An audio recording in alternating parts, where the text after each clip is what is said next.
afternoon to the friends in China, Beijing, Shanghai. I know we have friends joining us from Sichuan, and good morning to the friends who joined from Europe.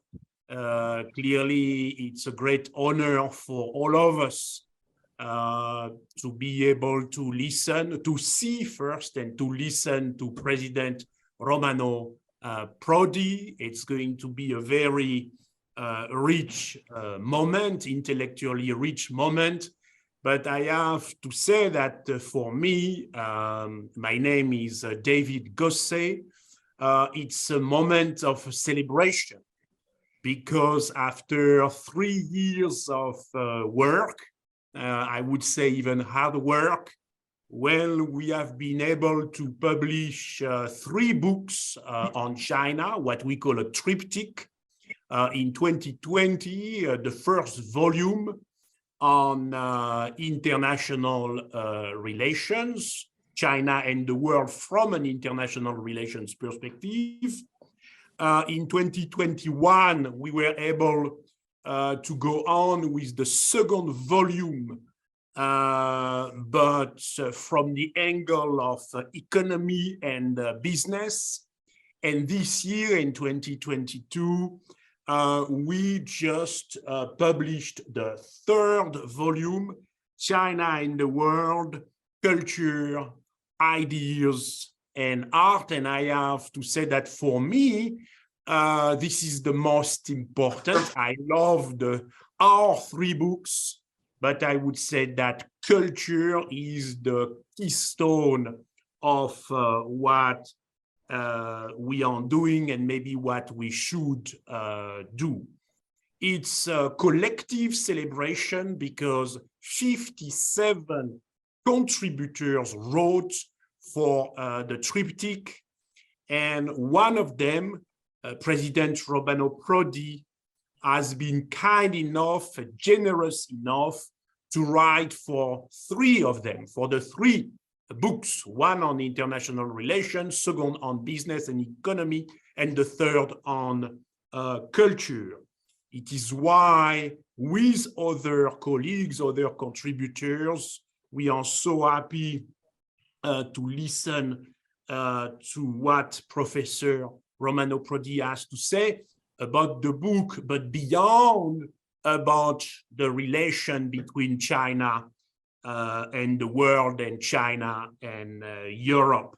I am not very qualified to go on to speak because there is a very famous poem in China by Su Shi, Su Dongpo, which says, and I quote, "The true face of Mount Lushan, oh, it is hard to tell, because this very mountain has had me right inside."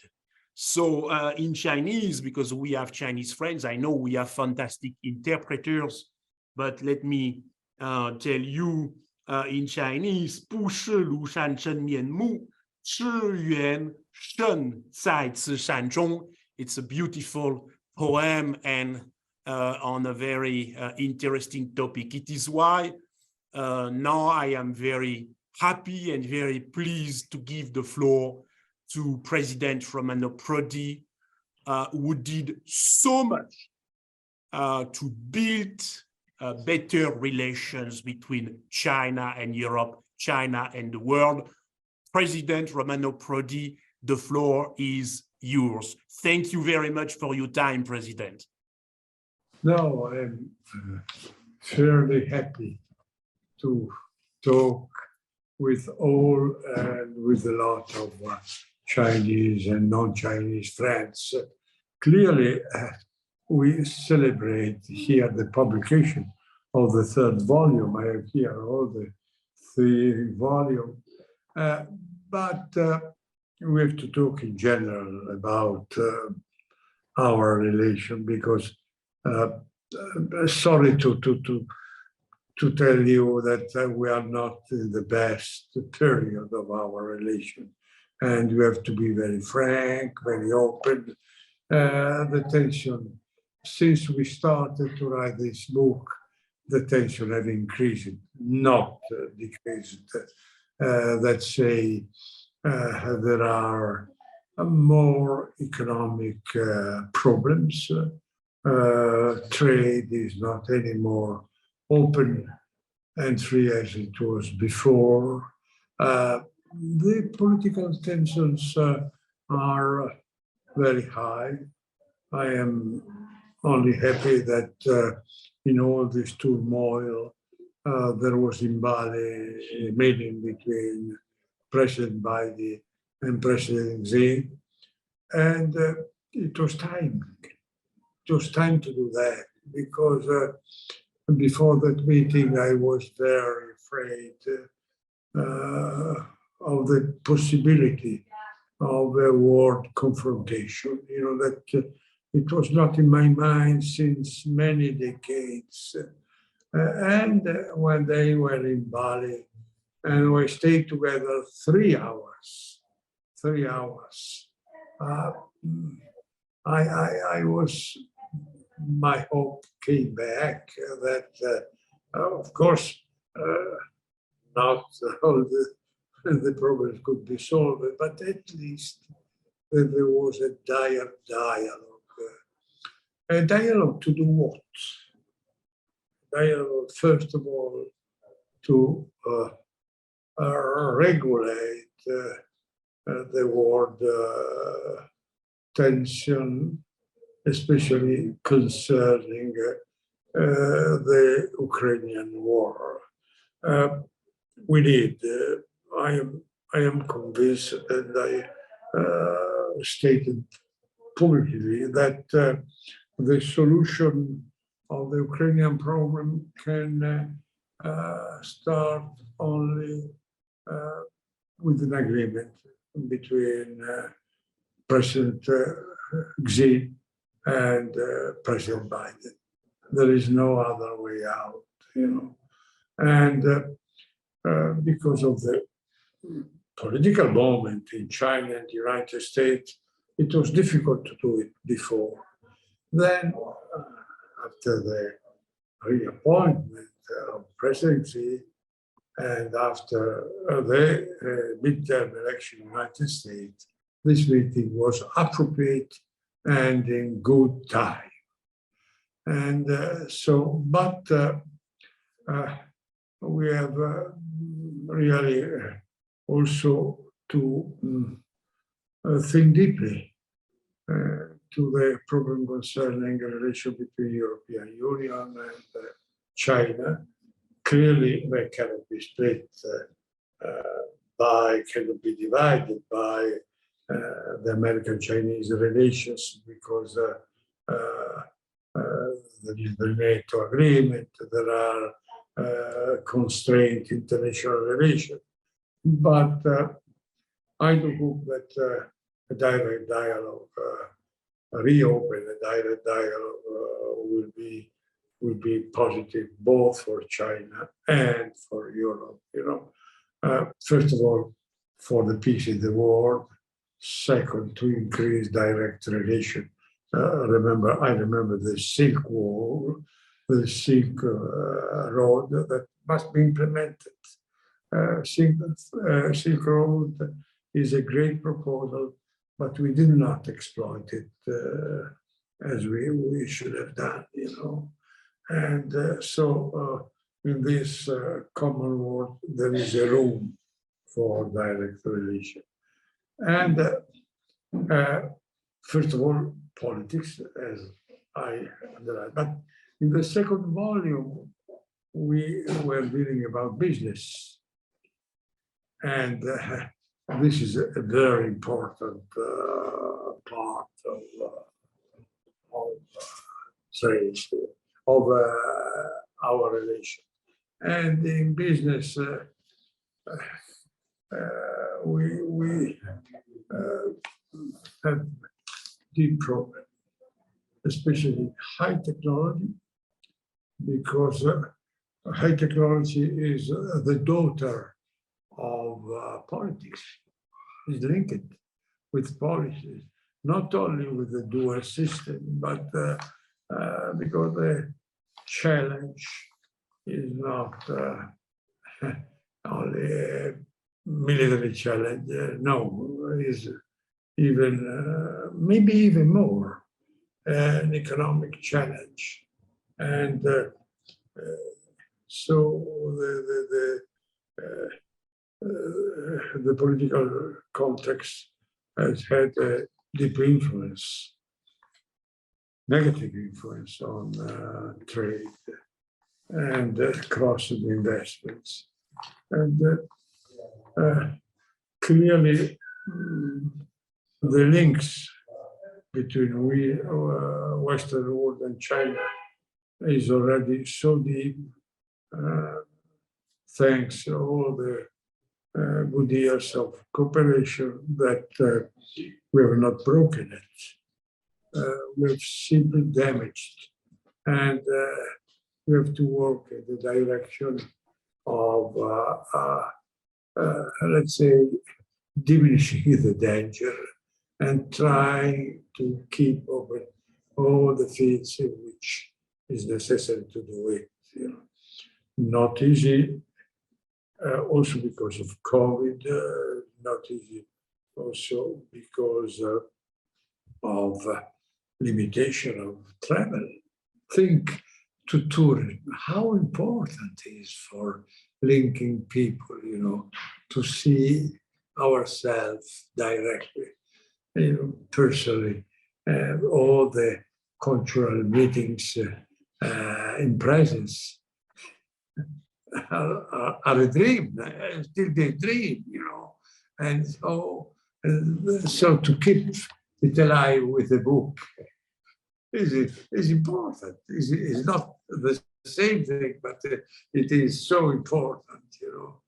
And this, and then we are now celebrating the third volume. You could think, but what is culture? It's not so important, you know, because politics, trade, but culture is the deep part of our soul. When you deal with so, let's say, old and deep countries, and you know, you must think to the past and how to build on this past a future that must be a future of before political and economic cooperation. You must have a comprehension between people, and this is done knowing our history, knowing our culture, knowing not only our present but also our past, and this is what we celebrate today. And the book concerning culture is deep, is various, is touching all the fields that you can imagine,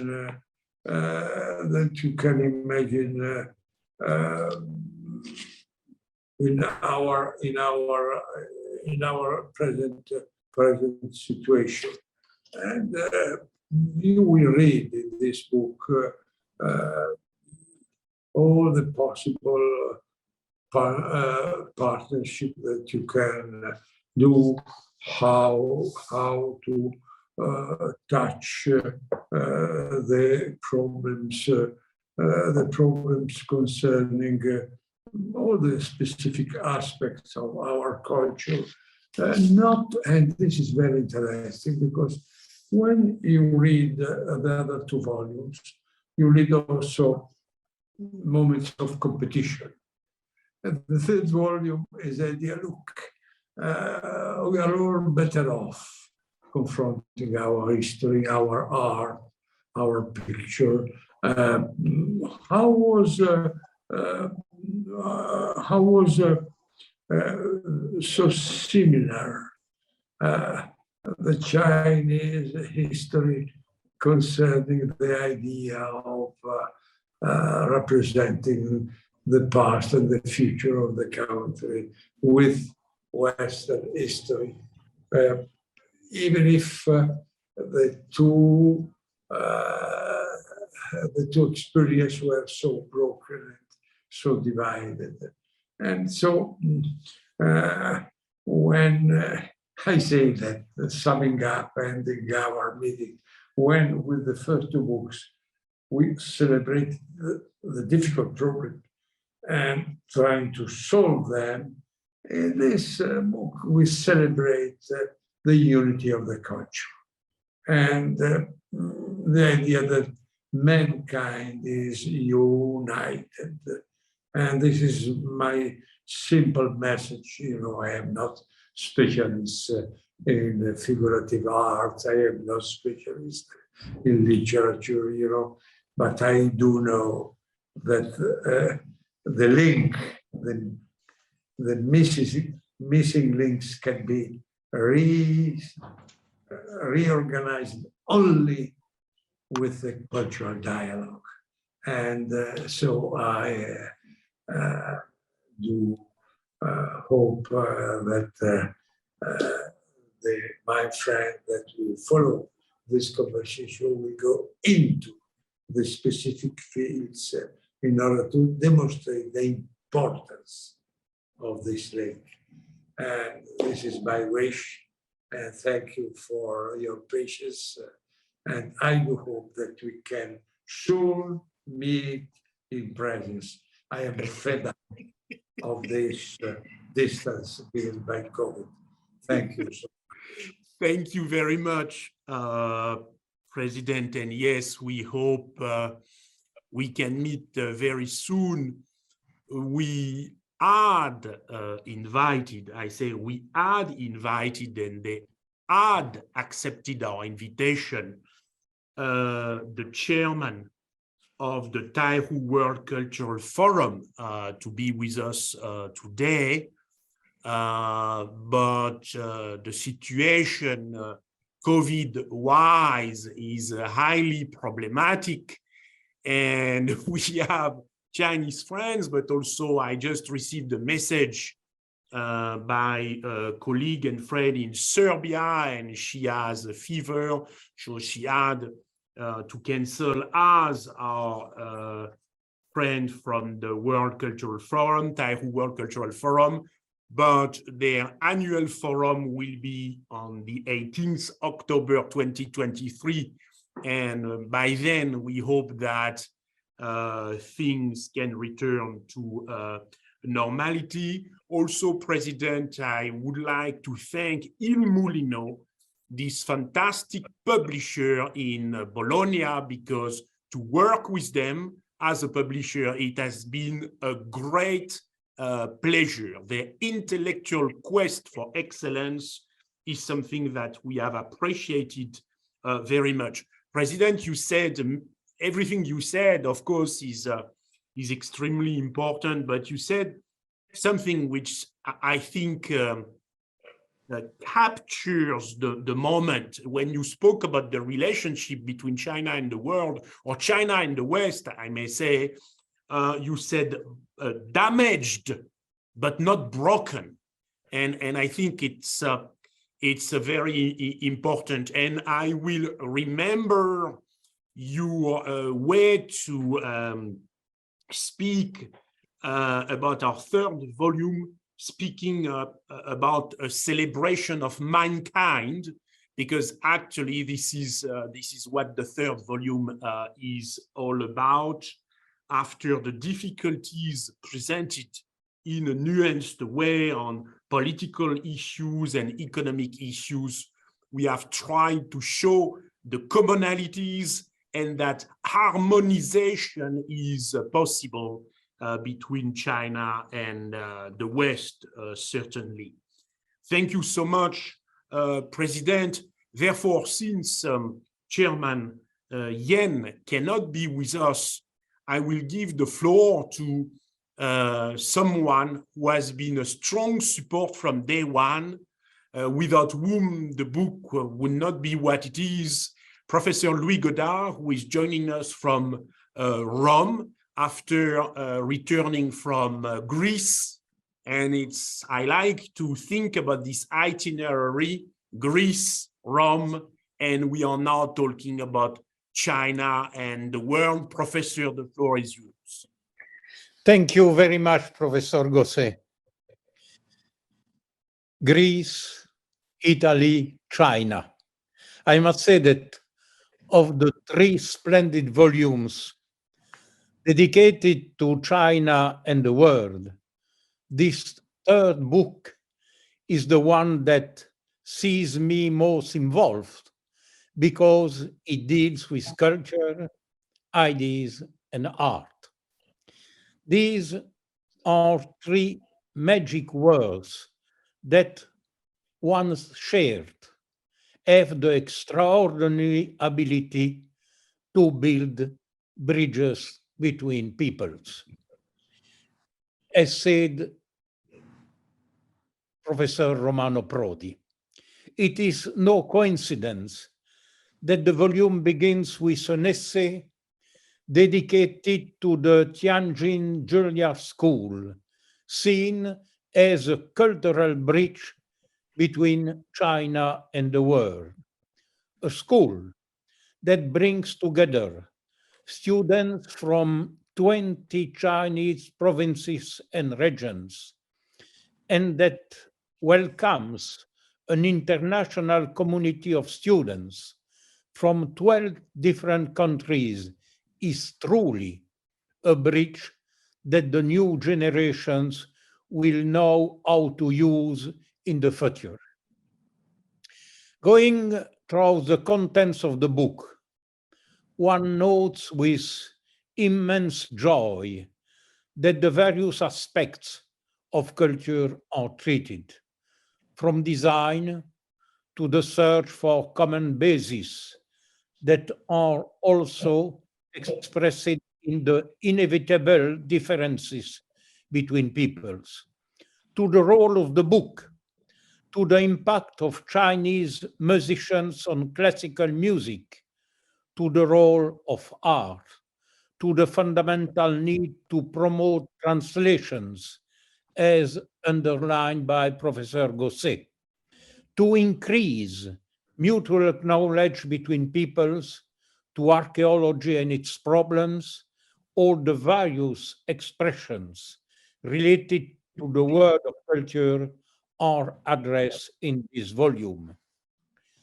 I gladly return to the example of Qian Zhongsu, 1910-1998, illustrated by Gosset. His knowledge of Greek, Latin, and other European languages, coupled with a penetrating capacity to grasp nuances, allowed him to use the other as an illuminating mirror.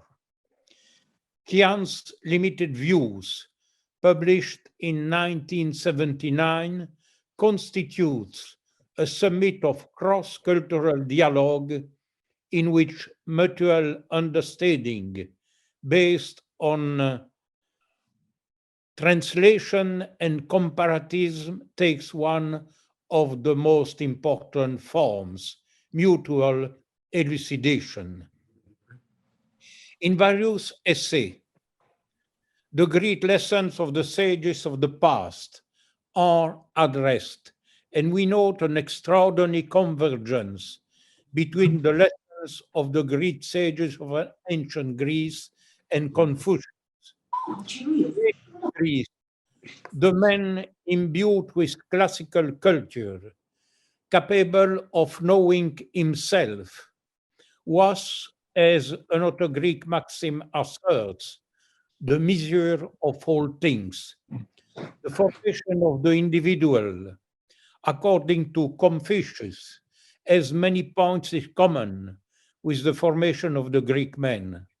For Confucius, the government of the state can only be entrusted to those who are able to govern themselves and govern also their families.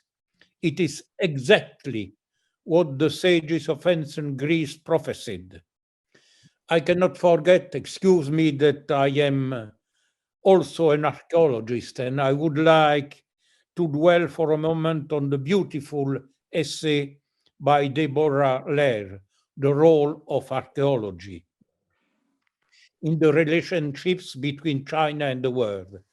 China, with its 1,000-year history, its endless archaeological treasure, and number of citizens who love and respect art, have the possibility to visit the many museums of China.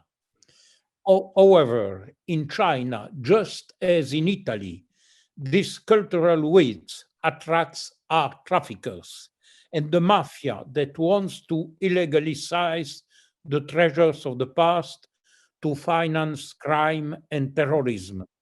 From this point of view, China and Italy must wage the same war on art traffickers and coordinate their efforts to save their past, which is, as you know, of course, a common heritage between East and West. Thank you very much. Thank you very much, Professor, and thank you for your kind words about the book. You are, of course, you are a part of the journey, but it's very nice to hear what you have said about the book. We are very proud, Professor, to have put music or to have organized a good conversation around music. It was very important. Of course, we could not cover all the fields. I have to say, for example, that gastronomy should have been a part of our conversation. I have to say that sport also is missing, and it's a very important cultural element, but music was important to us. We have worked, I think, quite seriously on translation and the nature of translation and what it says about ourselves. And thank you so much for quoting Tian Chongshu. Tian Chongshu, limited views to us, certainly to me, is a reference. And limited views, I invite all of those who are listening to have a look at limited views. And thank you for quoting Madame Deborah Lair and the work that she is also doing and with China to fight against art trafficking. And Professor, we will have our third dialogue, the China-Europe-America Museums Cooperation Initiative, in the coming May. And we will therefore continue the conversation. Professor, when you said that we discussed many topics, you said that we discussed design, and indeed design as a bridge between China and the world. And therefore it is my great pleasure to give the floor now to a very famous designer, Aldo Cibic, from Italy, but working at the moment in China, doing amazing things in the field of architecture, design, but also exhibitions. And I know, Professor Louis Godard, that you need to leave us for a very important activity now. But once again, on behalf of all of those involved in this project, we would like to express our deepest gratitude. Thank you, Professor, and we welcome now Aldo Cibic. So, David, thank you. It's a great pleasure and honor to be part of this beautiful book. So, I'm in China. I live in China. I fall in love with China. I started in 2003, making the first exhibition with Tongji University, bringing the Tongji students first time to the Design Week of Milano with an exhibition that in a provocatory way was called Shanghai Made in Italy. And this became kind of a very known event during that week. And because of that, Tonji, to reward me, they made me honorary professor. And since then, I started to work constantly with them. I brought them to Biennale of Venice the following year. Then I was here for a while, and I started again to come 4 years ago.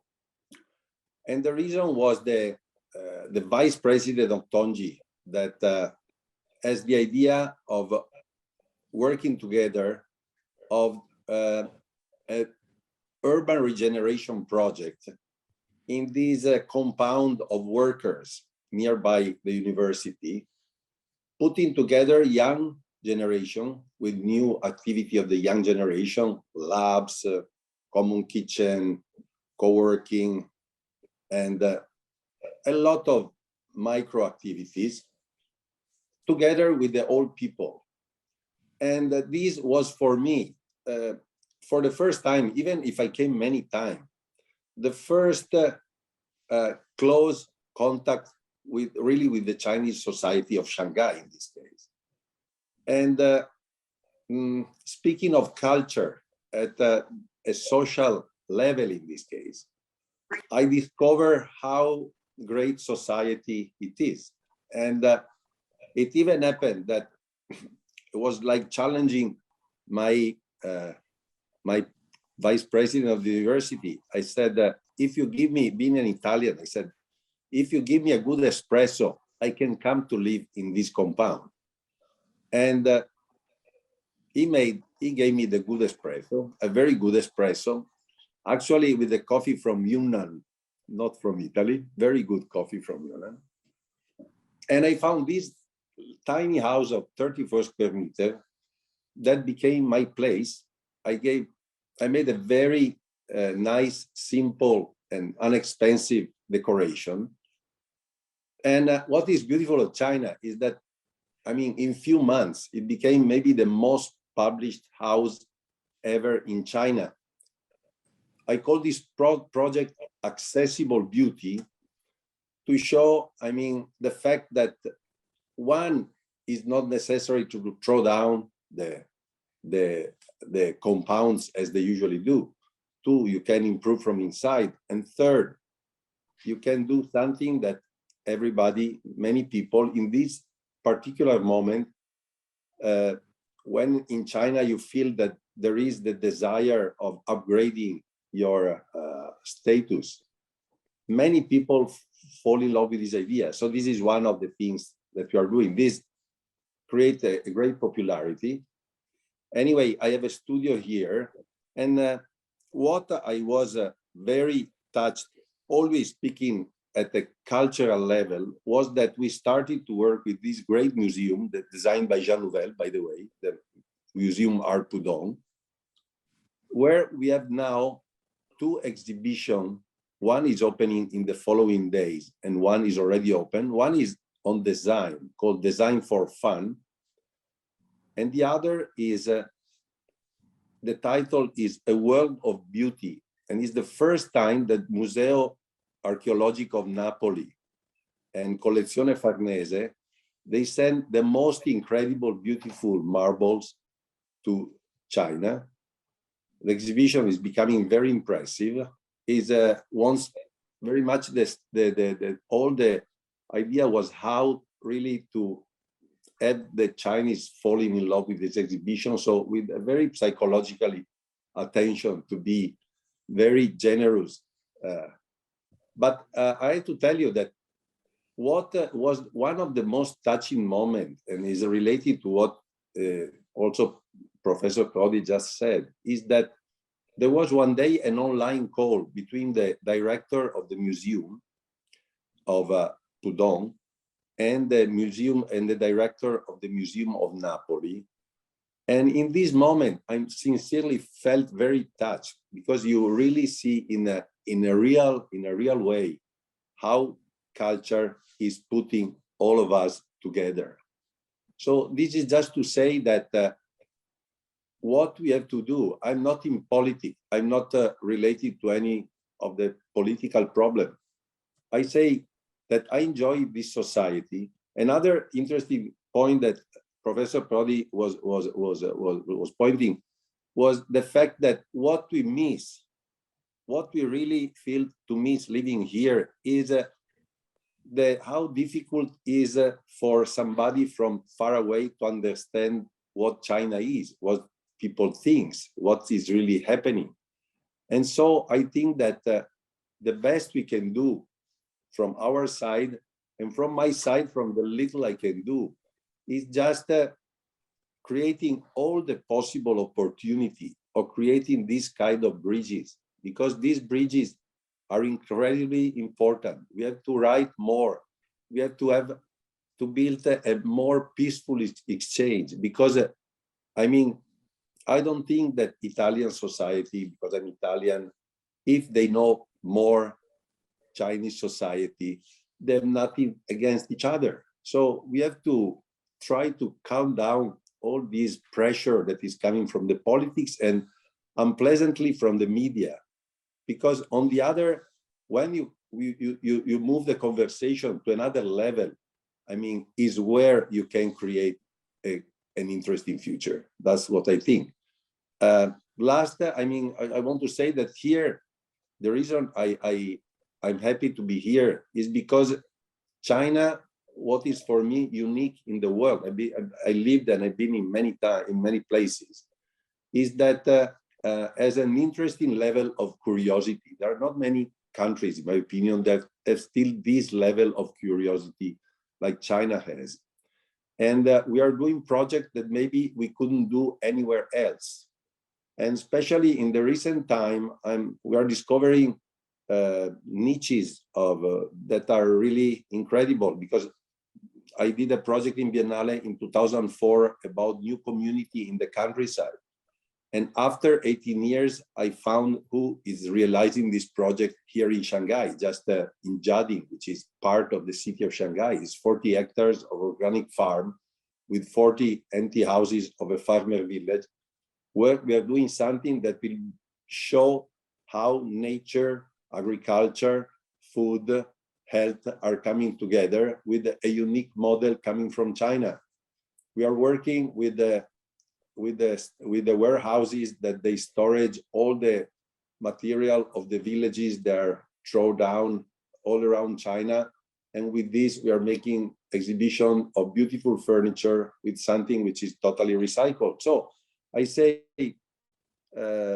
just to share my experience, it's just in this moment of my life, what is the research is all these type of projects that China can offer and that are showing a possible future from here.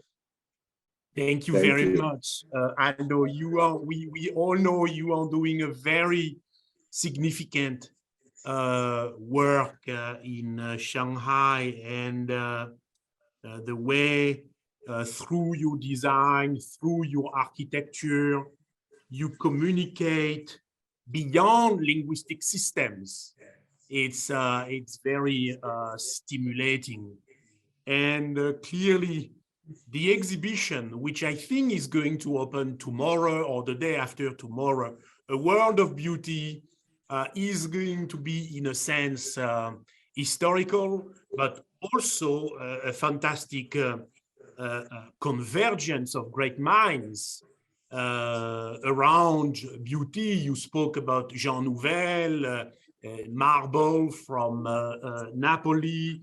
You work as a designer, and of course the input of the Chinese friends. And I was very moved by the way you presented the story, the conversation between the director of the Napoli Museum and the director of the Museum of Art Pudong. This is exactly what President Prodi said about that. When you talk about culture, there is immediate convergence.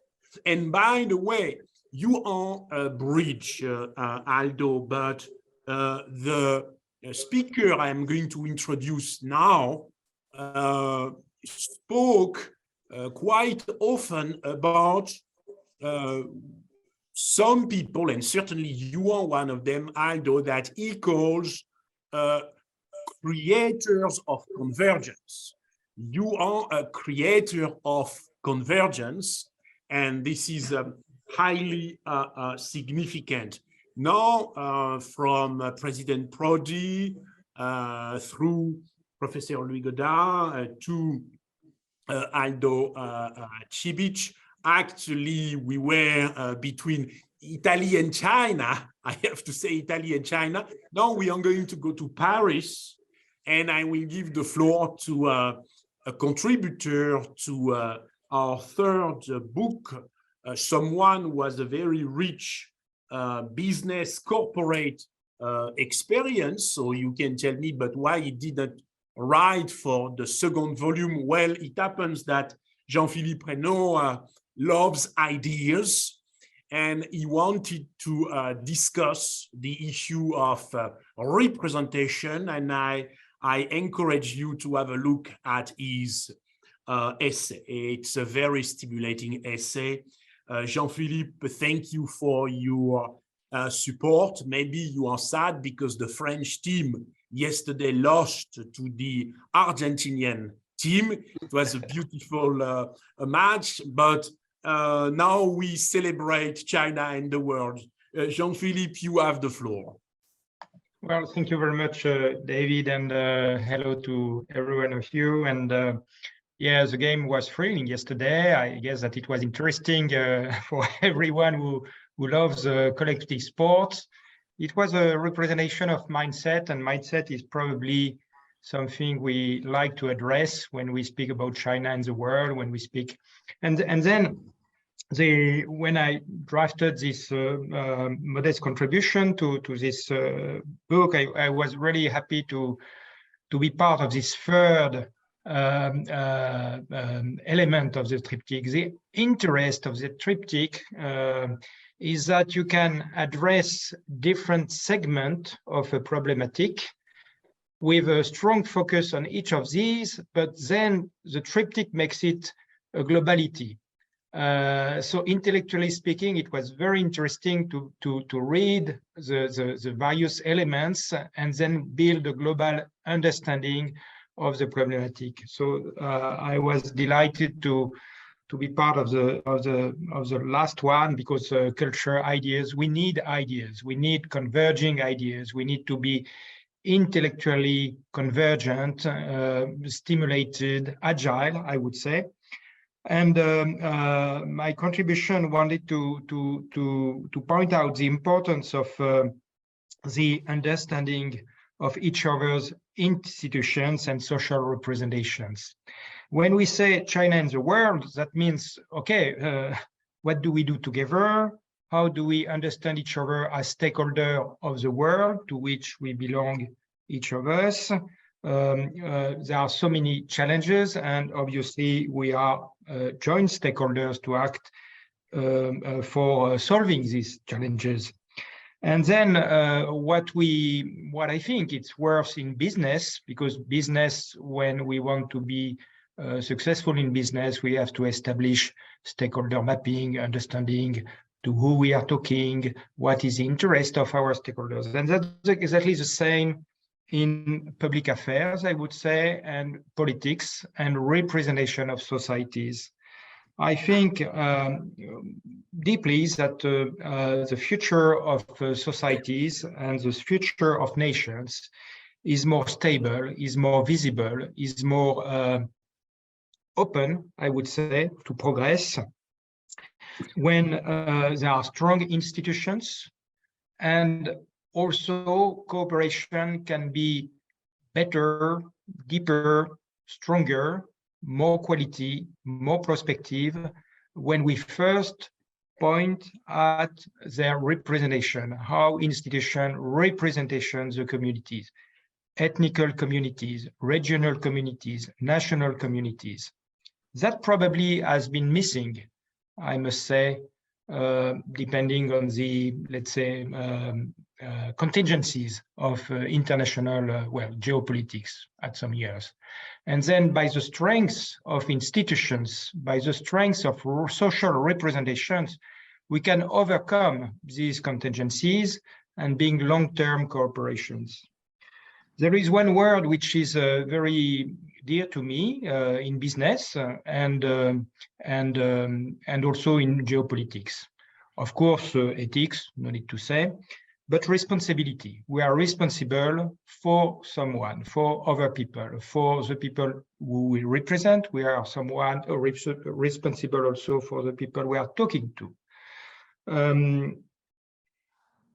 And I think that, you know, we speak also about mindset. Representation allows to build cooperation, allows also to build mindsets. And mindset is probably what triggers cooperations, of course. When we feel represented, we can trigger or build up cooperations in a better way. And we also have several times the word modernization, which is a key, let's say, outcome of strong institutions and strong representations. Dynamic representations trigger modernization. And then modernization of mindset is absolutely something that comes from social progress, education, health available for all types of communities, and that builds a global social progress. So this is what I really wanted to point out in this small contribution. I mean, quality of social representation, understand each other's institutions, and modernize jointly our mindset. I think what we are doing in our forum and various events in these forums is that we are building convergence. President Romano Prodi was saying it, and I was very sensitive to that. And I think we are looking for the better way to make two systems working together. We all know that the Chinese system, Chinese institutions are not the one of France, Italy, United States, and so on. But there are always rooms for ideas and a vision of progress. And the best thing that we can do is to know the systems, how they are different, but how do they represent each other's nations, communities, how they build up in history and present, and how do we make ideas get modernized, taking into account and gathering the capability of two systems to work together. So that's what I wanted to mean. It's worth in business and it worth in geopolitics as well. Thank you very much, Jean-Philippe. This is, to me, something very important, and certainly to acknowledge, to recognize the difference, to identify it. And then there is, I don't think we have used this concept yet, or maybe I spoke about it already, but how we harmonize, and this is a long march. Clearly, the subtitle of our book is The Long March Towards a Community of Shared Future for Mankind. So we are convergence creators, builders. It takes time, but on the way we have to go through this work. Thank you so much, Jean-Philippe. And I think what was also very important for me is not to oppose things. Why a top business executive should write exclusively when we speak about business. Our book is also about diversity, putting together different perspectives, to recognize the complexity, and then the reader also, because the reader has a role to play, put the pieces of the puzzle together. So thank you so much, Jean-Philippe, for your contribution. Now, from France, we are going to go to a beautiful part of China, the Sichuan province, 100 million people. And it was so important for us to have someone, and it happens that it is you, Professor Yang Zhenming, to speak about visual arts, because we have dealt with ideas. We spoke about music, but we spoke about design, but visual arts is also a field that we need to explore, to comment together. So it's so good to have you here with us, Professor, and the floor is yours. Yang Zhenming, Professor Yang Zhenming, Professor of Fine Arts in the Sichuan Academy of Fine Arts in Chongqing, a small city of 30 million inhabitants. 30. 3000万. We cannot hear you, Professor. 杨教授，我们没有办法听到您的声音。你没有打开您的，你需要打开。对，我们等那个杨教授。Professor Yang is going to unmute. I am sure it's just it's going to be ready in a second. Yes, 是的，杨教授现在能听到您的声音，能听到您的声音，非常感谢杨教授。Okay. I feel very happy here, and very glad to see Mr. Prodi again. And I remember about 10 years ago, I participated in similar forums in UNESCO Paris, and which was initiated by you and very successful. And from now on, more than 10 years passed. And the great changes had been taking place both at home and abroad. Now China is standing in a new point for its development. That is the first year of realizing China's second centenary development plans. So this forum of great significance of this time. As a member of Chinese intellectuals, I understand that China and the world are a whole. Our past development, not only the result of our own efforts, but also the result of our learning and practicing the excellence cultural achievements come from all over the world, especially come from the Western countries. I must say that although now China's economy is indispensable to become a developed country, but in my mind, a developed country must balance the economy and the culture. If a developed country, that's not only mean the economy is very strong. More important is must have more cultural contribution to human civilization.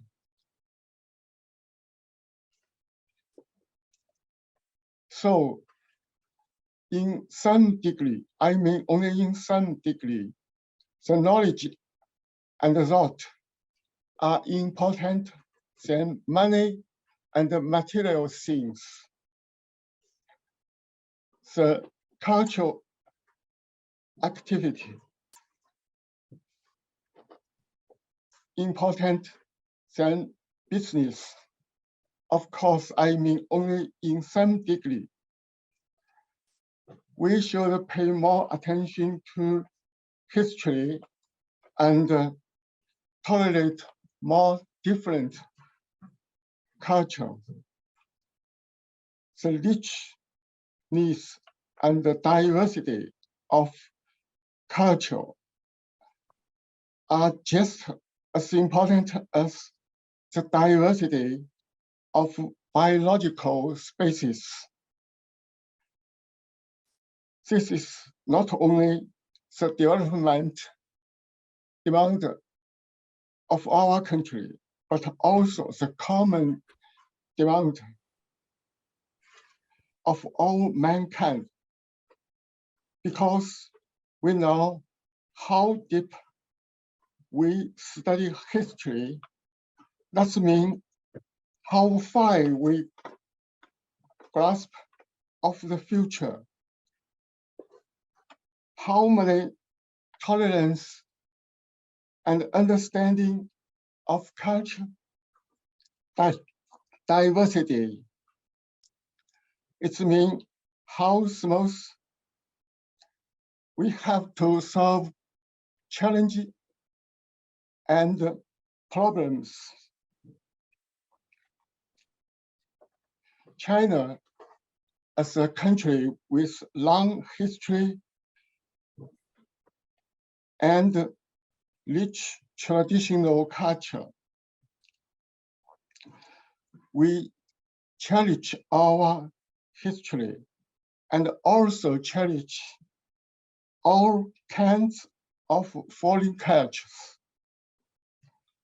Fan Zhongyan, a Chinese poet in the Song dynasty of China, has a famous saying: before the word worries, then the word joys. I think it's such as the philosophy Descartes saying, respect others, from respect, get respect from others. I think both of two great men express a same meaning. That is the relationship between the individual and the outside world. I hope that our traditional culture can bring benefit to mankind, and also hope to create more and more new and beautiful ideas and cultures through present conversation and cooperation to benefit of mankind. I think this is also the ultimate goal of Mr. Daly to establish these forums. I'm very happy have so much wonderful experts come from all over the world, help our country to develop. Thank you very much. Thank you very much, Professor. 非常感谢杨教授。It's a beautiful speech that you have delivered from, as President Prodi would say, from mankind's perspective. And once again, I would like to invite the readers to read your essay in China and the World, titled Perception and Representation, Introducing Chinese Landscape Painting and Flower and Bird Painting. This is a beautiful essay, and certainly we will be with you, Professor, when your very important book, you have been working for many years to publish a book, to prepare a book on European forms. Yes. It's on European aesthetic that you are going to publish next month, and this is going to be a very important moment. We will be with you, by your side, because this is also a way to keep the dialogue going. Thank you very much, Professor. Unfortunately, our colleague from the University of Granada, who is a translator, Belén Cuadra-Mora, cannot speak today because of the health situation that you know. But for us, it was so important to discuss translation, because when you translate, you are well aware that languages are different, but it is possible to pass from one language to the other.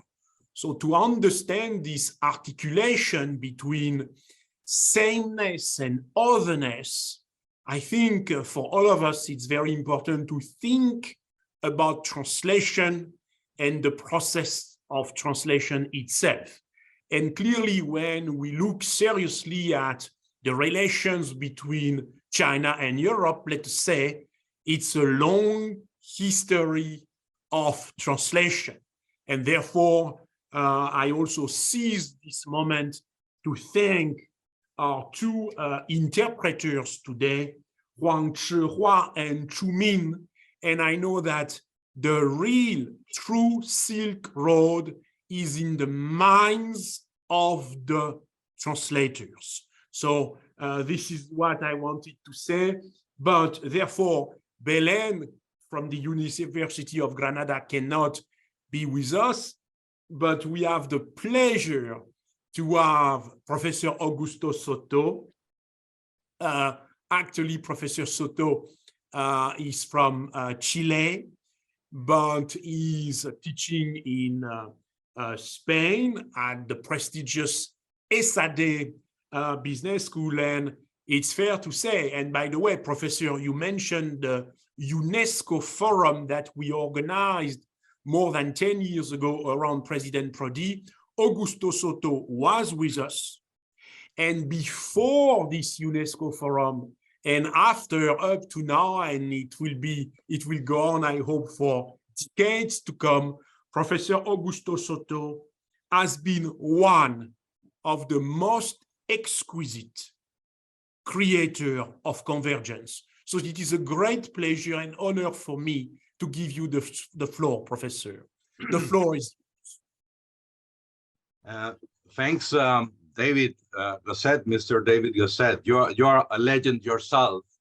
You organized this wonderful meeting at UNESCO Paris 10 years ago. And actually today I'm in my capacity of Chilean, Latin American, and also European, because I'm also Spaniard. And also it's a joy to see President Romano Prodi, because actually I studied in Chile in an Italian school. So I grew up with Italian culture as well. And my ancestors also come partly from Paris, so I also feel distantly French. And of course, I have family in all Latin America and in the rest of Spain, and now in Barcelona for several decades. I also feel very attached to other parts of Europe, namely Germany, because also family networks. And then always related to China, where I arrived in 1986. And ever since, I've been devoted to dialogue. I consider dialogue with China as one of our important concepts in contemporary history. You know, it's like dialogue of civilizations, saving the planet. There are several catchphrases that make our zeitgeist, to put it in German, you know, the spirit of our time. So I feel really honored, highly honored to be here. And thanks again for inviting me almost every year, David, to this important fora and to this book, to this collection of free books. In this book, I try to picture the progress made by Latin America and China relations from Spain. We are related to it. Our language, Spanish, automatically unites us in the so-called Ibero-American sphere, namely Spain, Portugal, and Brazil, and the rest of the Spanish-speaking countries. We all understand each other. I firstly highlighted in my article the figure of Cervantes, Miguel de Cervantes, our most important writer, who dreamt to settle down, and then was not Latin America, then was America. Don't forget that we also been to the nowadays United States centuries ago, and there's an important Spanish footprint there in the north. And he wanted to move there, but at the same time, according to our legend, he wanted to move to Beijing and to teach Spanish there. So we remember that always in our Cervantes institutes, first of all in Beijing, but also in Shanghai and in other Cervantes institutes around the world. And I wanted to point out in my article that we had for centuries the so-called Manila Galleon. So we have trade with China in times of the Spanish Empire, uniting the coasts of China, southern coast of China, Mexico, Peru, also with Spain. That lasted for 250 years. And also the Portuguese moved east and then west, trying to dream always to reach China. We heard so many important stories by our first travelers, inspired by Marco Polo, Matteo Ricci, Diego de Pantoja from Spain. This is part of our culture. And in the 20th century, Latin America, of course, started its own contacts with China. There were consulates from Chile in southern China, and over time, diplomatic relations. Actually, the first diplomatic tie between a Latin American country and China was Cuba, and then in South America, which is not the same as Latin America, was Chile in times of Allende. And all this relationship was paved through previous decades of cultural contact. I would like to highlight the contact between Pablo Neruda, the Nobel Prize, and I Ching, the poet I Ching. They interacted in French. They didn't have a common language then. They interacted in French. So I feel happy to say that today, over time, the cultural sphere made very significant contributions because, for example, the Chinese Chilean Institute of Culture in Santiago, the early 50s, the first between a Latin America and a China side cultural kind of agreement. Another important highlight is the Chilean poet, also from Chile, Jose Venturelli, who lived for many years in China. He learned Chinese ideograms, and he also adapted his technique from Chinese painting into a new technique learned by Chinese painters there. So it was really an interesting synergy.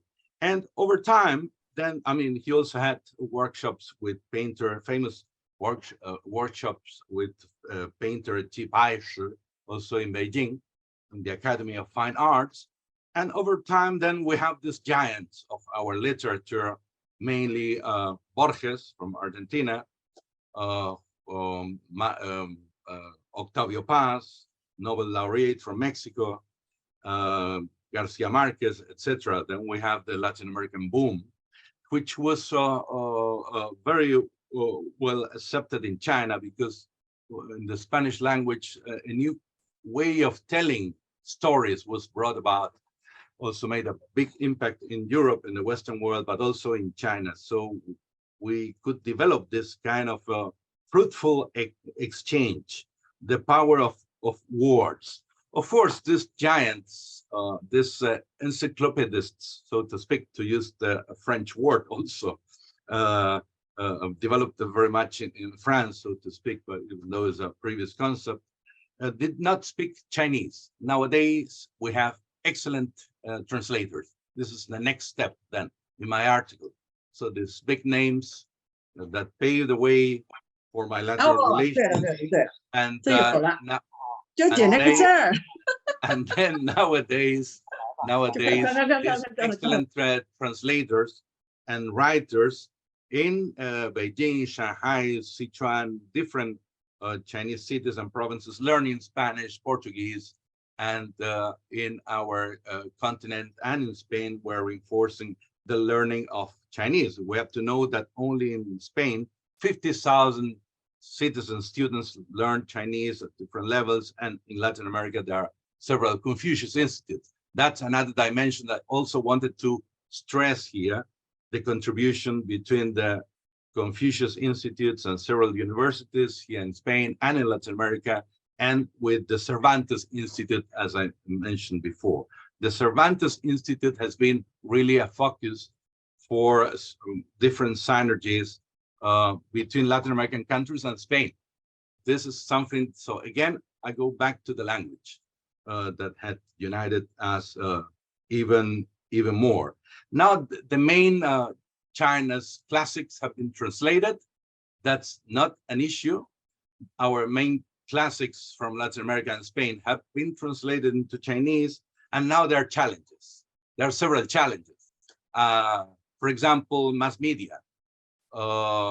Somehow to dilute, relatively speaking, the impact of mass media, so to speak, is very high quality, but from the Anglo-Saxon countries, so like somehow in a way, so to speak, blocking a more direct contact, no?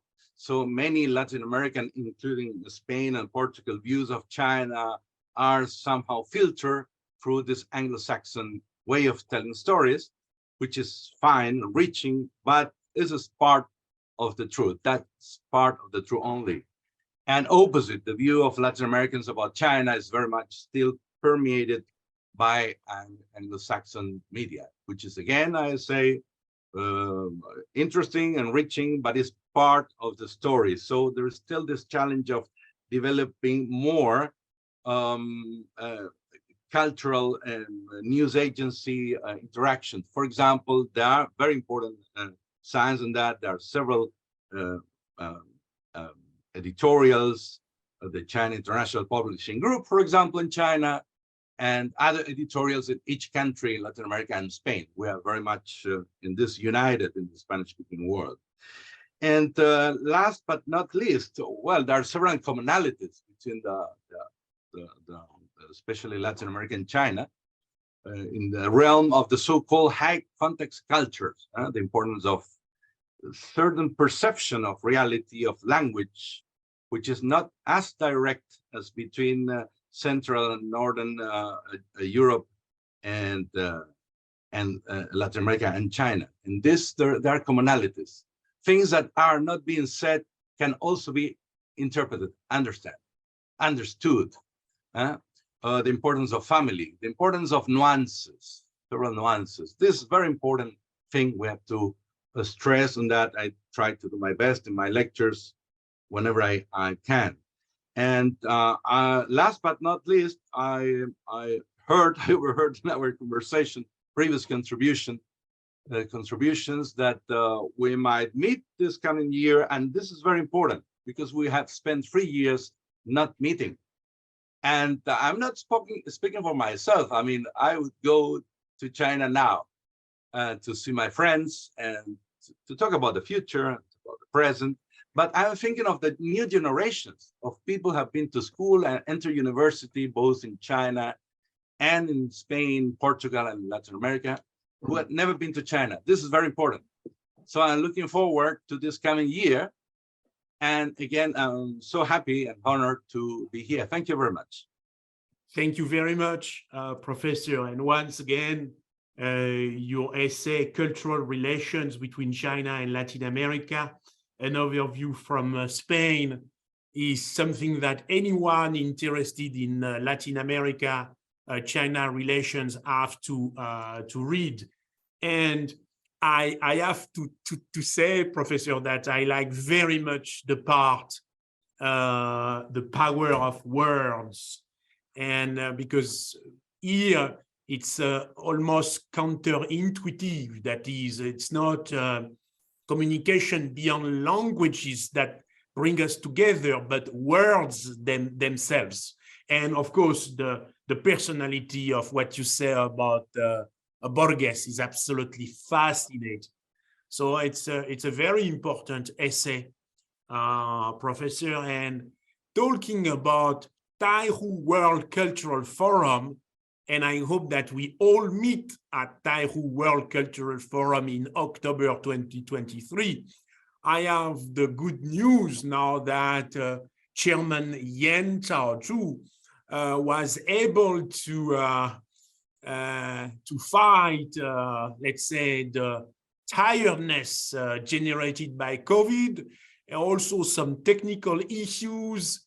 And it's a great honor for me to give the floor to Chairman Yan Chaozhu, and who is a good friend of President Prodi. So it's so good to see you, President Prodi, and Mr. Yan here.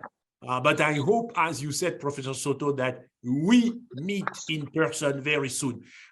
严主席，你可以发言，非常感谢。布罗迪先生在大概5分钟吧，严主席，谢谢你。听得到吗？听得到。听得到。非常尊敬的普罗迪先生，尊敬的高道先生，尊敬的各位朋友，大家好。非常高兴相聚云端，共同见证中国与世界第3卷的正式发布。我们非常对此表示衷心的祝贺，并对高道维先生的努力和贡献表示赞赏。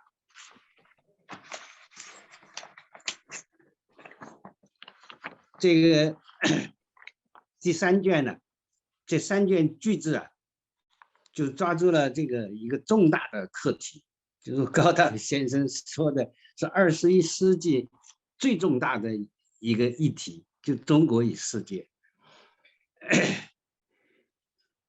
这可以说，这个中国的和平发展究竟给世界带来什么？这确实是一个世界之问，这是时代之问，历史之问。中国也用自己的实践在回答这个问题。中国的发展离不开世界，世界的繁荣也需要中国。中国人民做了很多工作，这个用自己的实践向全世界表中国的和平发展为世界带来了发展的机遇。中国乐于与世界各国合作共赢，共商共建共享。当然，世界是丰富的、复杂的，也会有不同的声音。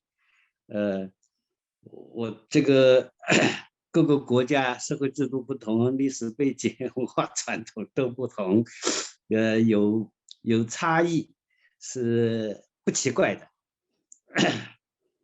所以在这种情况下，这个我们也很欣赏这个高道维先生说的文化是来连接各个中华文明和世界其他地区啊最根本的要素。这个第3卷呢，就从文化上来进行沟通。大卫先生用了一个复调式的共鸣，我们也是很赞赏。我们太湖论坛呢，也是想致力于沟通中国和世界各国的文化交流，通过交流，相互增进理解，增进共识，来合作共赢。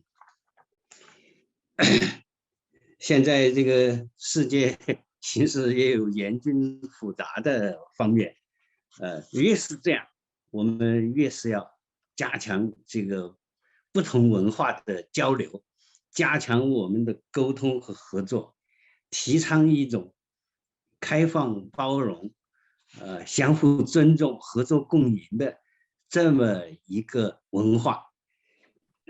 我们觉得尽管前途还是充满了风雨，但是我们要有信心。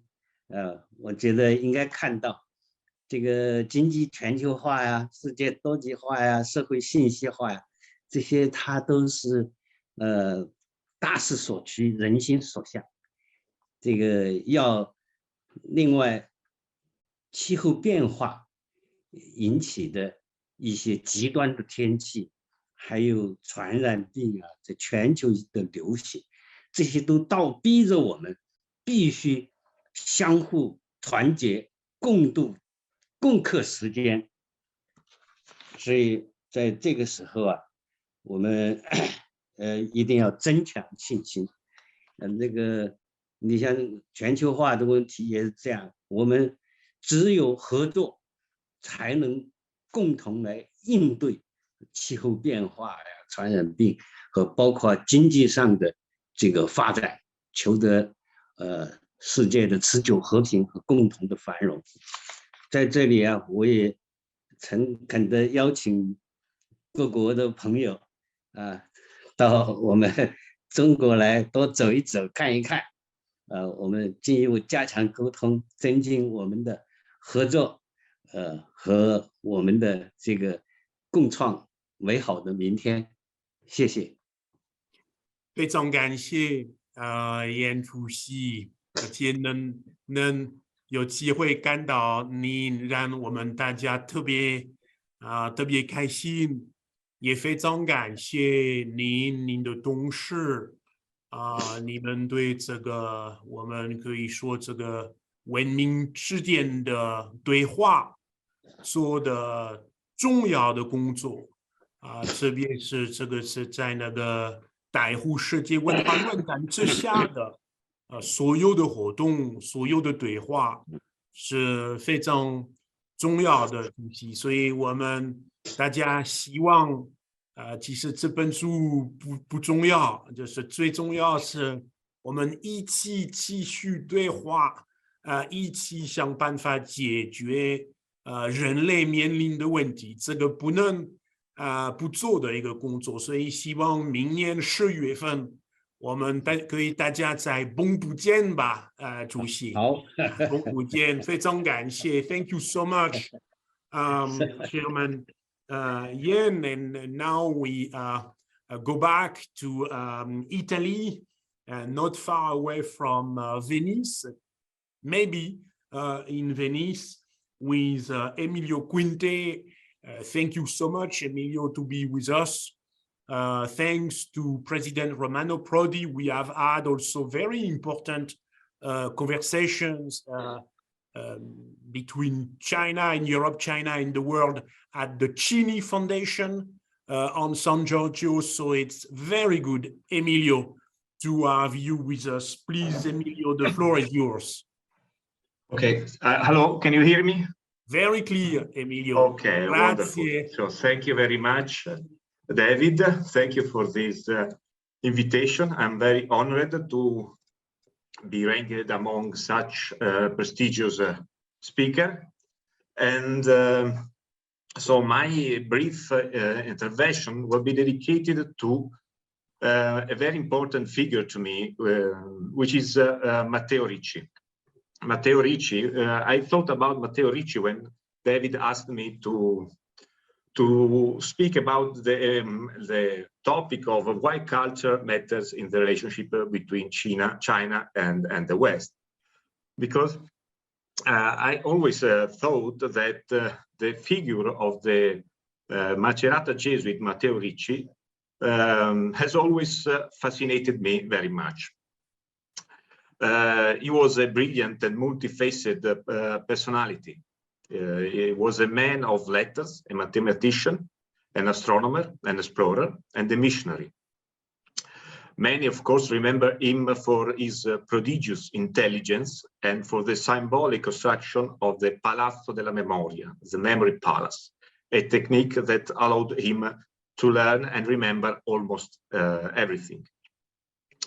Matteo Ricci spent most of his adult life in China, where he arrived in 1582, with the intention of founding missions and establish fruitful relations with the Ming dynasty, which at the time held the reins of the empire.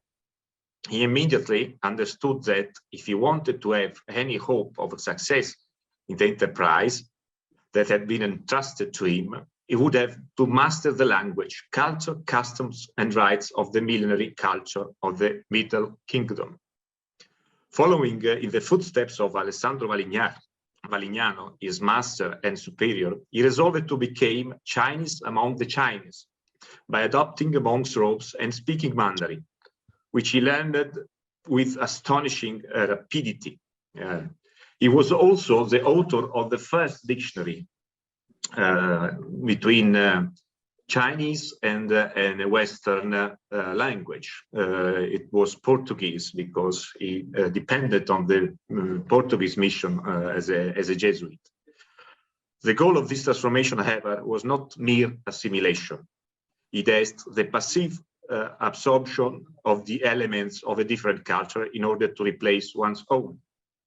The Sinicization to which Matteo Ricci underwent was clearly aimed at building a platform of cultural mediation, on which it was possible to share on an equal footing ideas, information, technological knowledge, and scales of values.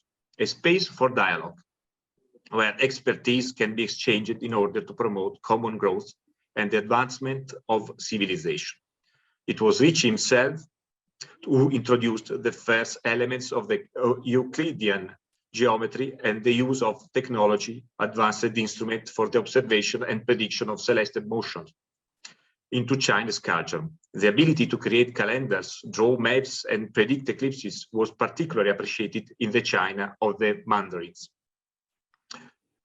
Ricci's action was so effective that in 1601, about 19 years after his arrival in China, he managed to get himself admitted to the imperial court of Beijing, a city where he remained until his death in 1610, and where first among Europeans to receive such honor he was buried. Matteo Ricci's intellectual production was vast. One of his most important works was the essay De Amicizia. Was also fundamental, it was on friendship. Also fundamental because it was his first treatise written in Chinese, specifically designed to address Chinese men of letters in the awareness, as he loved to repeat, that in China more than can be obtained with books than with words. And I think this is important, especially today that we are presenting a very important book. In his treatise, The Master of the Great West, as he was called by his numerous admirers present in the Chinese intellectual circles of that time, there is a sentence that strikes me every time I read it. Before making friends, one must observe. After contracting it, you have to trust. The fundamental concepts expressed in these maxims are two: observation, which I interpret as a tool that leads to knowledge, and trust, an act of the mind and a movement of the heart. According to Ricci, in friendship, be it between individuals or between nations, it is essential to start from mutual observation. Only from the authentic understanding of knowledge, principles, ideals, beliefs, values, art and technology, morals, law and custom, in a single word, the culture of others, Is it possible to give substance to the feeling of trust, without which there cannot be lasting friendship either between people and civilization? Sorry. In conclusion, and to answer the question posed at the title of this conversation, why culture matters in the relationship between China and the West, I can answer. Because without culture, there can be no knowledge. And without knowledge, there can be no trust. And without no trust, you cannot be friends. But we want to be. Thank you very much again. Thank you so much, Emilio. It's really, I'm very moved because maybe you know Emilio, but for me, Matteo Ricci is an absolute reference.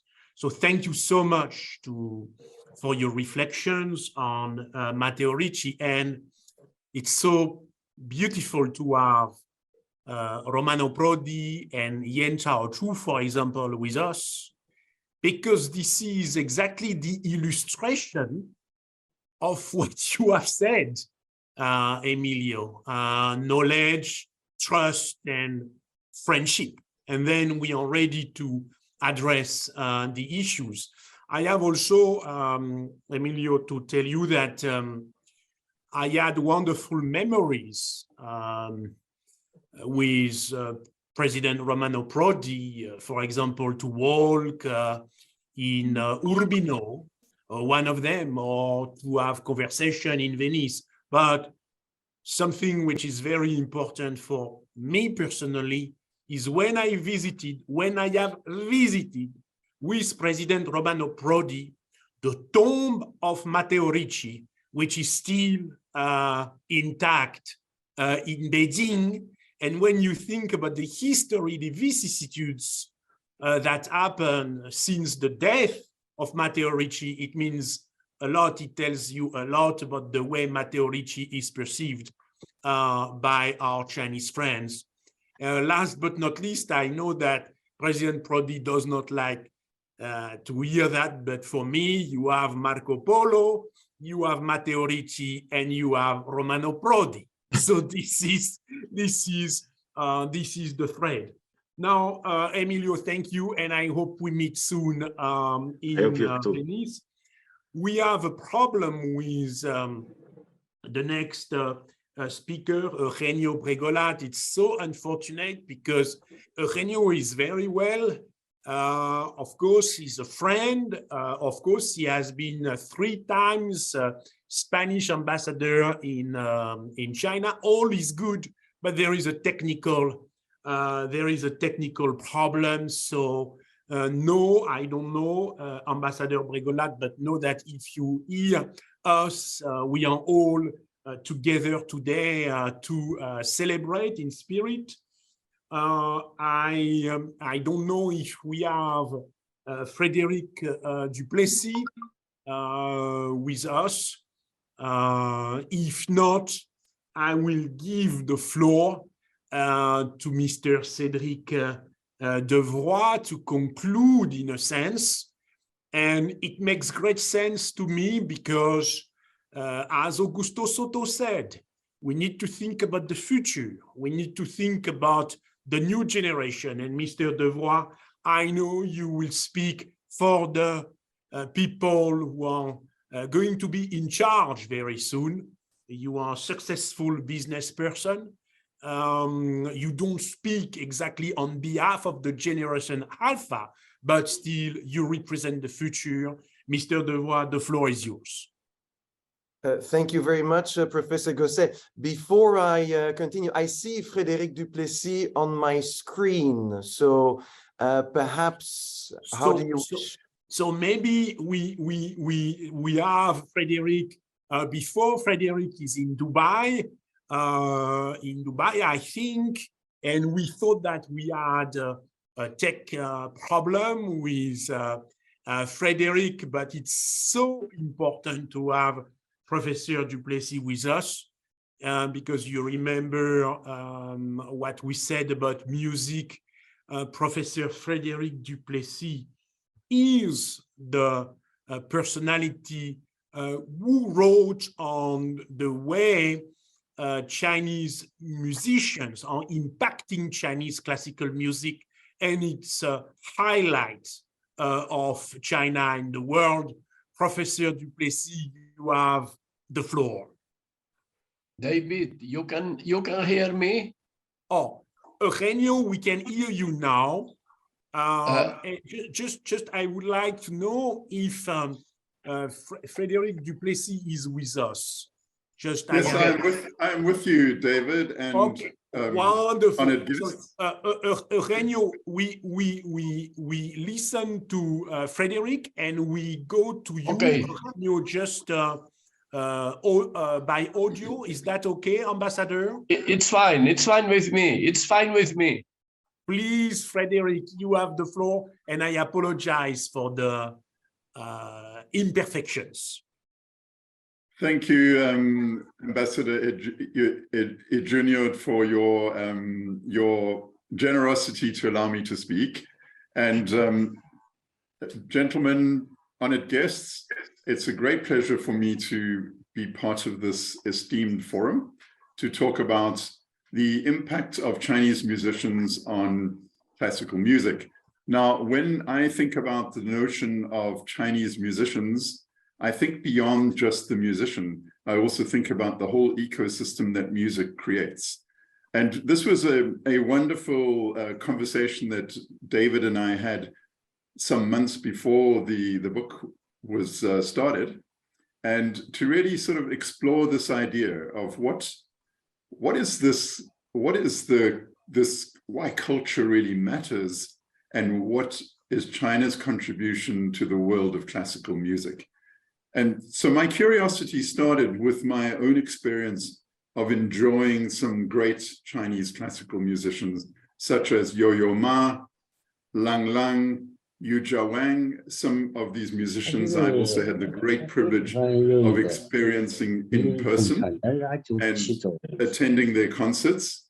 For example, here in the Emirates, where I live, just up the road in Abu Dhabi, there was原是饮品。严主席，如果你说严主席，我们没有办法听到别的嘉宾谢谢严主席，别那个sorry, Professor Frederic, please go ahead. Sorry, Frederic, sorry. No problem. Thank you, David. So I had the great privilege of attending a concert where Lang Lang was the pianist.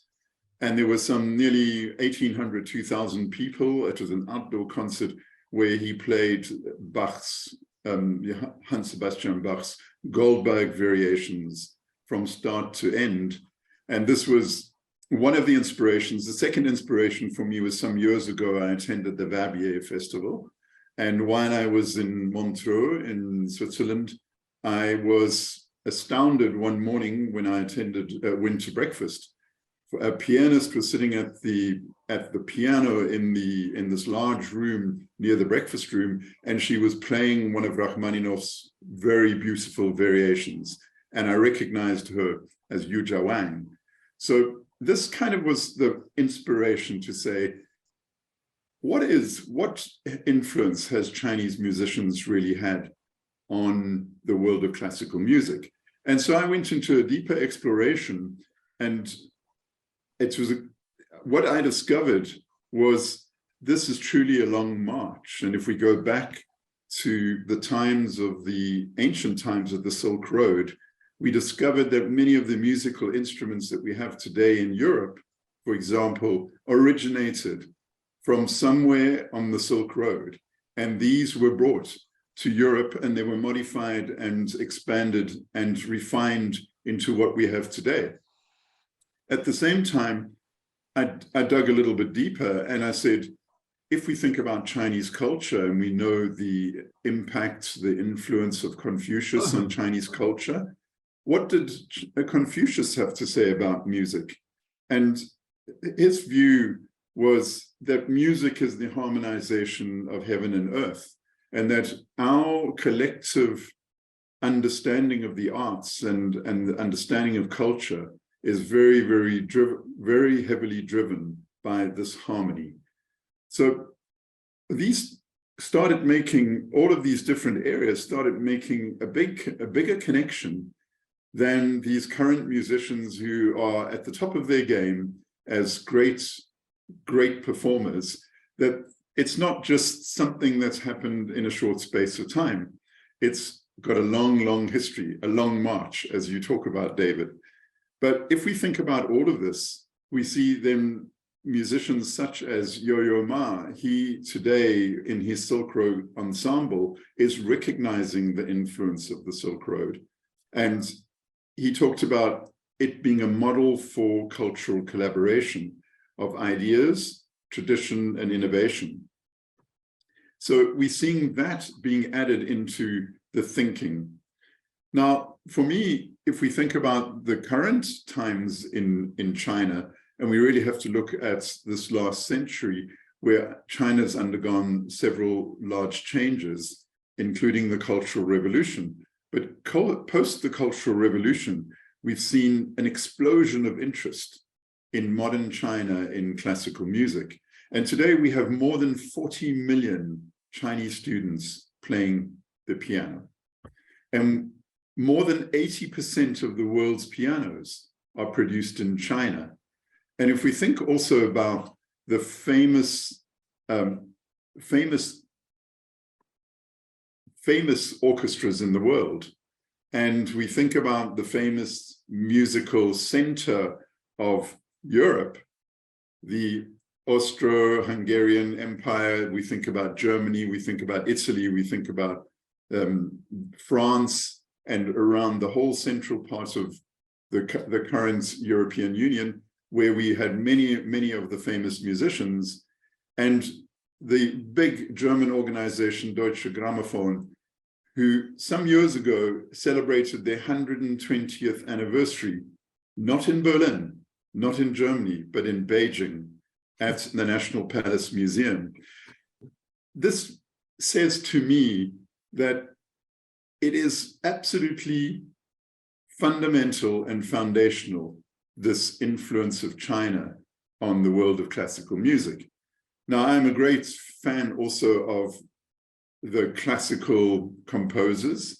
And if we go to the slightly neoclassical and the overlap, and you look at somebody like Frédéric Chopin, the famous French-Polish composer and pianist, every few years we have a great competition. And the 14th competition was won by a Chinese national. And more recently, the 18th competition, which was held last year, 1 year later than it should, was also won by a Chinese son of two Chinese nationals. He was born in Paris, but he is truly, and he's Canadian, and he's French, and he's Chinese, and he is truly a Chinese. Now, more and more we are seeing this impact of Chinese musicians on the world of classical music. And we're also seeing this in education, where basically the Chinese system in Shanghai, the Shanghai Symphony Orchestra and its academy, grants musicians a master's degree when they graduate. Many of the European institutions don't do that. They simply give you a kind of artisan's qualification, and you don't get this esteem of being a master of what you're doing. So the discovery, for me, greatly honored, David, to have this opportunity to explore one of my passions more deeply in the context of music, in context of the world, and in context of how China has influenced that through not only the history of China, through Confucianism, but also the modern exponents of this wonderful art form. So I'm indeed really proud to have been part of this great book. I think all three books are fantastic. I also was a contributor to the second book in a much more, let's say, intellectual business way. But ultimately, what really does bring people together is not only business and economics, it's also the beauty of culture and art. And this to me is the crowning glory of the triptych. Thank you very much, David, for this great privilege. Thank you. Thanks to you, Frederic. And you were, by the way, we are not here to talk about the second volume, but when we also the visit of President Xi Jinping in Saudi Arabia, it is clear that I was thinking deeply about the beautiful essay you wrote in the second volume of China and the World. And to understand the relations between China and the Middle East, one needs to read your essay, Frederic, and your impact on Chinese musicians, on classical music, is going also to stay around, and people I know will read, enjoy, and understand its significance.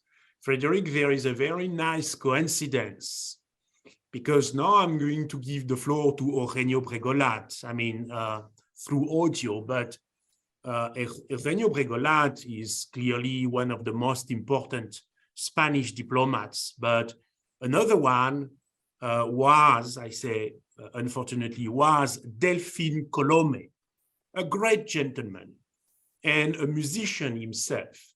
And I remember vividly, that would have been 15 years ago, him telling me that China will deeply impact and change actually classical music. So it was already in the conversation, and thanks to Romano Prodi, I had also the good luck to have a very interesting conversation with Riccardo Muti. Of course, Frederic, you know very well Riccardo Muti, and he has exactly the same vision on this particular issue as yours or Ambassador Colomé. So I think this is a very important, interesting topic, and thank you for mentioning Yo-Yo Ma and the Silk Road Orchestra.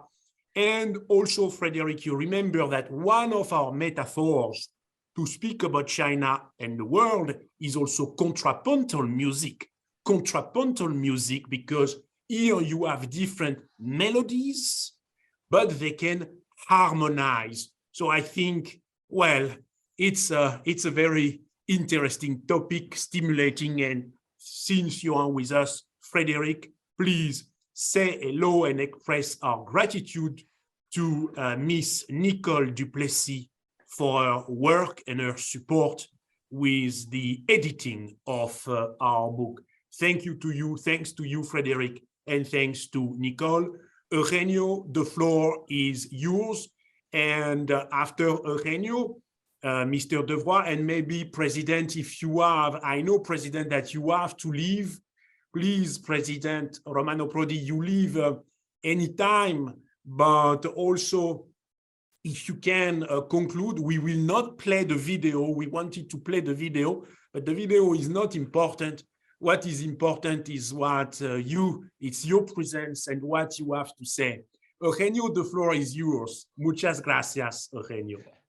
Well, even if you do not see me, if you hear me, I can deliver my message. Fantastic, fantastic, Eugenio. Please let us do it. Dear David, dear Professor Prodi,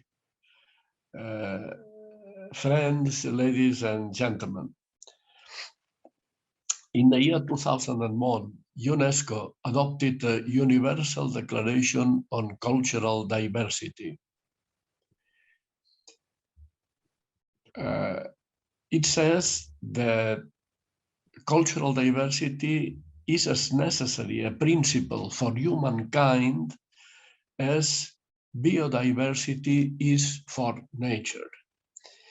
It calls for the preservation and protection of cultural diversity and for intercultural dialogue. Culture includes values, political systems and institutions, as well as political culture. All these differ among countries as much as language, religion, art, or any other ingredient of a culture. This wide concept of culture is the starting point for the geopolitical reflection that, being a diplomat, I like to make. Respect for cultural differences among countries is indispensable to build a peaceful world. The eminent historian Jonathan Spence said that it is high time for the West stop looking at China through Western glasses. And the great anthropologist Franz Boas considered that societies have to be examined with the observer divesting himself of prejudices based on his own culture and background. George Kennan, the #1 American foreign policy strategist of the 20th century, wrote, and I quote, "The ways by which a people advance toward dignity and enlightenment in government are things that constitute the deepest and most intimate process of national life. There is nothing less understandable for foreigners, nothing in which foreign influence can do less good." End of quote. In the last few months, there has been widespread talk about the possibility of atomic weapons being used in the war in Ukraine. And the Cuban Missile Crisis of 1962 has been recalled in that context. A few months after this event, US President John Kennedy, in a famous speech at American University in Washington, asked for a world free for diversity, a clear call to all countries to respect political and ideological diversity. In February of this year, we marked the 50th anniversary of US President Richard Nixon's first visit to China. In a conversation with Premier Xu Enlai, he said, and I quote, "We believe deeply in our principles. You believe deeply in yours. We do not ask you to accept our principles as you do not ask us to accept yours." End of quote. Henry Kissinger commented, "Nixon tried to moderate our instinct to know what is best for others," and added that if one country bases its relations with others on the latter's acceptance of its own values, relations become inevitably blocked. So a US Democratic president and a US Republican president reached the same conclusion, that respect for other countries' political values and systems is indispensable if peace in the world has to be preserved. Nowadays, we need to add to this respect that this respect is equally indispensable if cooperation is to be achieved to solve the world's existential problems, beginning with climate change. Thank you very much for your attention. Thank you very much, Eugenio. It was very important to hear what you had to say, Eugenio, and thank you for also your contribution to the books. You have been in Bangbu, you know the Taihu World Cultural Forum, and I hope also we will see each other next year in October. Eugenio, we will let you know. I know that President Prodi needs to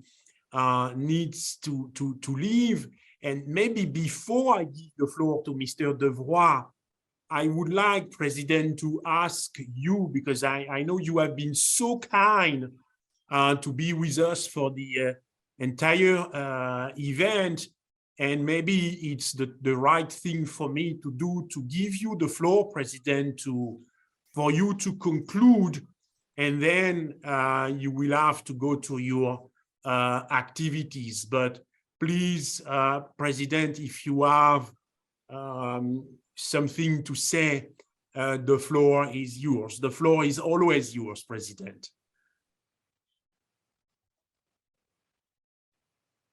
President, can you listen to us?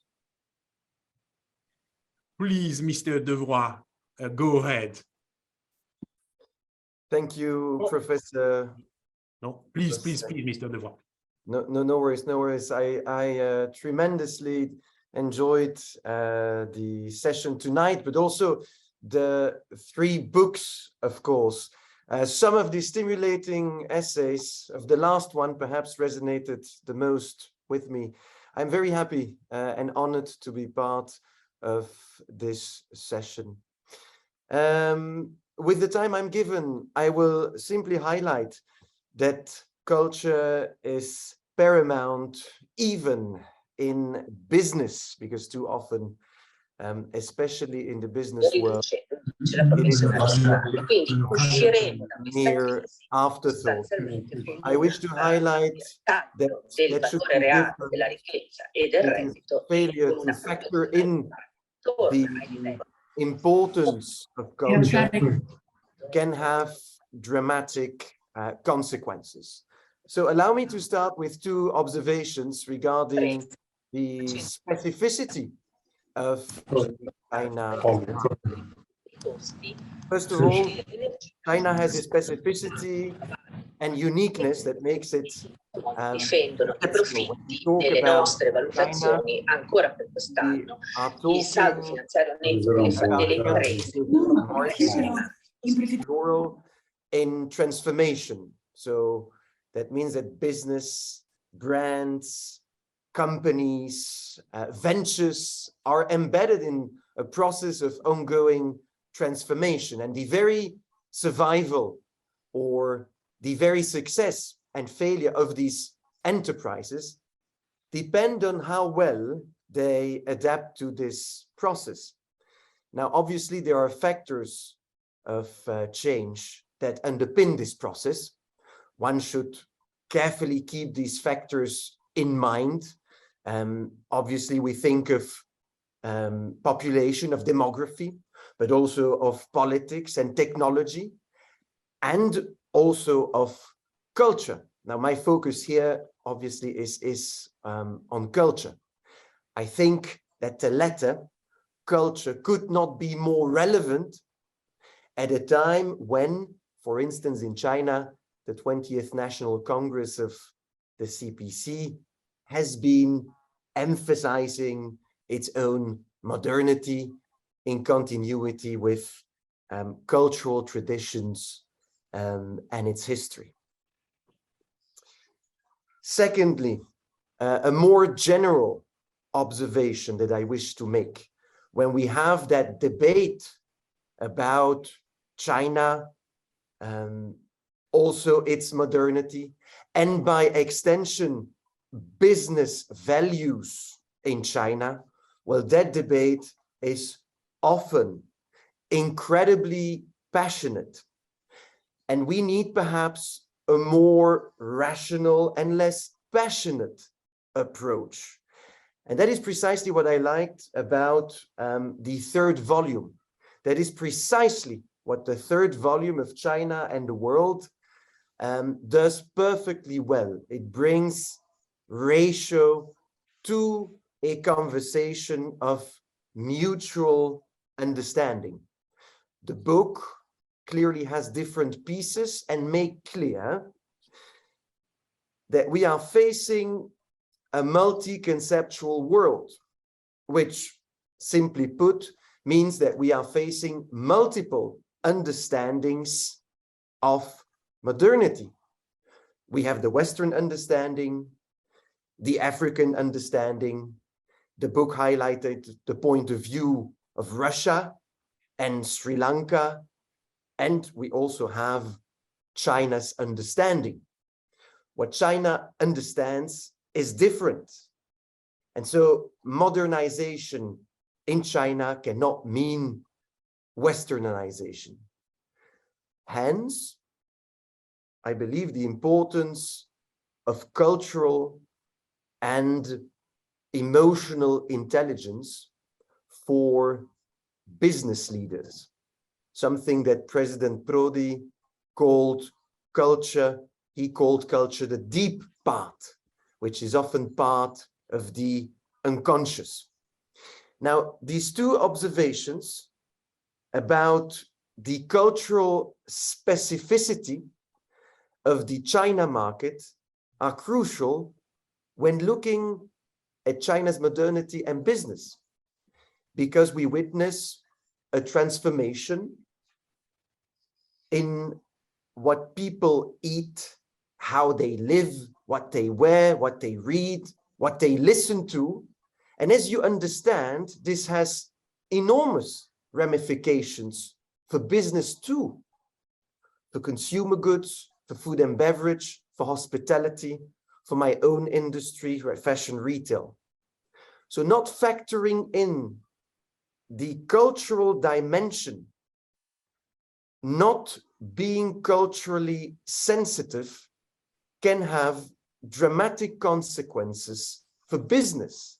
And this cultural misstep, or this cultural business misstep, comes at a cost, as too many Western brands have shown us in the past. In recent times, the promotion of their business has on occasion deeply offended the Chinese consumer. Social media generates a heated debate and a crisis escalates. Failure of the brand or the company to avoid this or to take swift action partially highlights that the company and its leaders fail to consider cultural taboos and demonstrate perhaps a lack of cultural sensitivity, lack of understanding of the other, which results in negative consequences for a brand, for a business here in this market. To conclude, by taking these specificities into account, one can better avoid what I refer to as these cultural business missteps. So key for brands and businesses is their ability to adapt to a transformation process underpinned by culture. Cultural sensitivity is key for business leaders to understand the other, to satisfy also demands from different markets, and to avoid cultural missteps. Thank you very much. Thank you very much, Mr.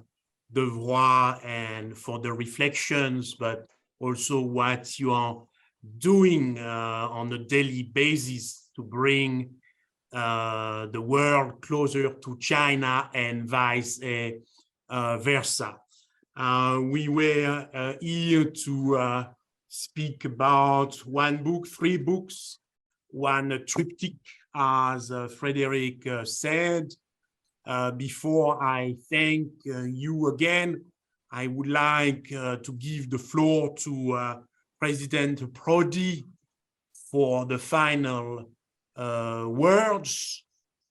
President, I don't know if you can hear us, but I would like to give you the floor for you to have the conclusion. You are the best for such a thing. President, after what you have heard, what you would like to say, President. The floor is yours, and I was saying always yours.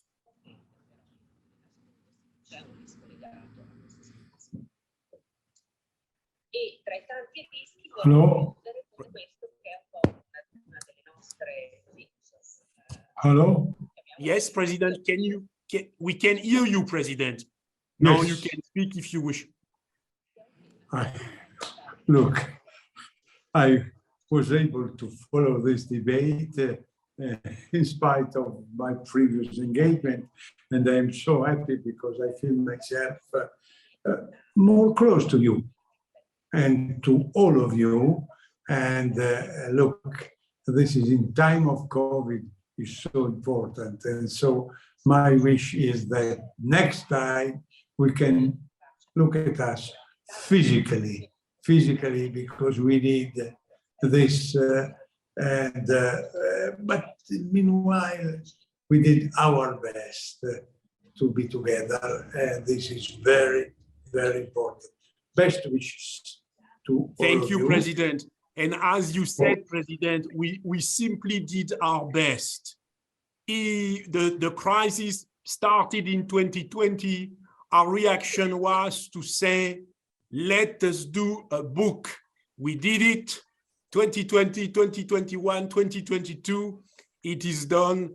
And thanks to you, President, thanks to each of you, thanks to Yen Chaozhu, the chairman of the World Cultural Forum. I hope we all meet next year in October in Pengbu. Professor Louis Godard, Aldo Cibic, Yang Renming, Professor Yang Renming, and you said you spoke with great wisdom, Jean-Philippe Reynaud, Augusto Soto, Emilio Quinte, who was so, I mean, we were all moved to listen to what you had to say on Matteo Ricci, Eugenio Pregolat, Frédéric Duplessis, Cédric Devroy. I am going to stop now. I think it's, as you said, President, we have been, in a sense, together while doing this book. Next time, we will be together to talk about other issues. Let us not decouple, let us reinvent the dialogue in order to harmonize the positions and differences. It is possible, and it will be a source of progress. Thank you very much. Grazie mille, Presidente. Grazie. A presto. A presto. A presto. 再见, 再见. Bye bye. Bye bye. Adiós. Adiós, adiós, adiós. Adiós, David. Adiós, adiós. Adiós, Eugenio.